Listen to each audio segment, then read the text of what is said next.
if your spouse doesn't want to save the marriage with you, and what do you do about that? That's the content for this series. My name is Lee Balcom, and I'm the Internet's leading marriage expert, and we want to tackle that question today. What do you do if your spouse doesn't want to save your marriage? Now let's face it, a marriage is much easier to save if both of you want to. It just makes sense. If both of you want it, it's almost impossible not to save it. I've had people who come in and said, can my marriage be saved? And I said, if you both want to work on it, there's no way I can, a bad therapist could save your marriage. And if neither of you want to work on it, then a good marriage can't do it. A good marriage therapist couldn't do anything about it either. So if both of you want it, then it's impossible not to save it. But my guess is that you wouldn't be watching this video. And that's rarely the case, actually, with people that come talk with me.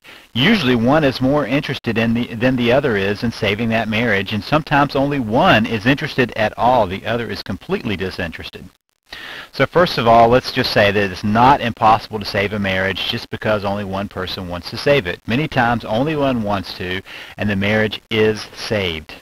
To be honest, at some point, the reluctant one has to join the process, and it only makes sense. At the beginning, it doesn't matter if both are not wanting to save it, but at some point, that other person is going to have to join the process. It's just part of the deal of a marriage being with two people. That doesn't necessarily have to be right now. Having both people in at the same time does not have to be true at the beginning, in spite of what other people have said. You can save a marriage even if only you want to.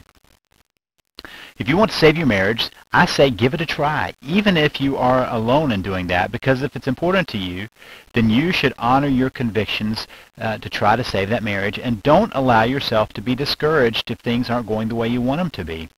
That's just part of the issue of this, is you have to be able to stay and keep your head in the game and not get too discouraged by it all. So let's talk about some things you don't want to do if you're trying to save your marriage by yourself. First of all, don't pressure, cajole, shame, force, or manipulate your spouse into trying to save the marriage. That's not going to work. They may finally act like they're doing something, but it's only to get you off their back. There should be no pressure applied if they say, I don't want to work on this. In fact, when you apply pressure, you only add to the resistance that somebody feels in trying to keep from saving the marriage. So don't pressure, don't shame them, don't force, don't cajole, don't manipulate. Let them be. Don't try to drag them into therapy if they're not willing to go, or try to get them to read a book, listen to tapes, etc. I've heard enough about people who have had the books thrown in their face, the tapes thrown in their face, to know that that is only putting up brick walls that are going to be very difficult to get down.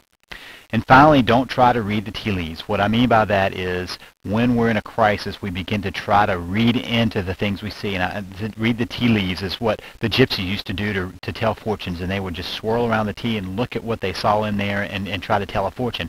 Well, sometimes we see something our spouse does. Does our spouse not hold our hand, or does our spouse have a certain look on their face, or we do something that's trying to read the tea leaves. We're trying to imagine what they mean by what they're doing, and that's always very dangerous. So don't try to read the tea leaves. Let be what is, and don't try to figure out what your spouse is thinking all the time. Sometimes we just have to face the fact that we have to take things at face value. So now let's talk about some do's. If you want to save your marriage and you're in it by yourself, here's some things you're going to want to do. First, read about how to save a marriage. Can't go to therapy? Well, go to the experts. Go to talk to people who know what and have done this before. Go read their books. Go read my material. Go read other people's materials, because if you're reading about marriage, if you're listening to the audios yourself about marriage, if you're applying it yourself, that's the most you can do at this point. You need to find a way of getting extra information. Albert Einstein said that you can't get out of a problem using the same thinking that got you into the problem. So you've got to change your thinking. You've got to add some new information into it so that you can move forward and find some different ways of intervening.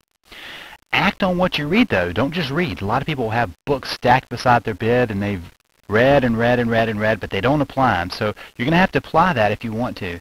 Then take some time to relax and decompress, because this is a stressful time. You need to take it easy and kind of let your body have some time to relax, and find someone to share with, but make sure you choose wisely. It shouldn't be a family member. It shouldn't be a friend, because if you save your marriage, your spouse is going to have to come back to that person and be able to show their face. So choose wisely who you're going to share with.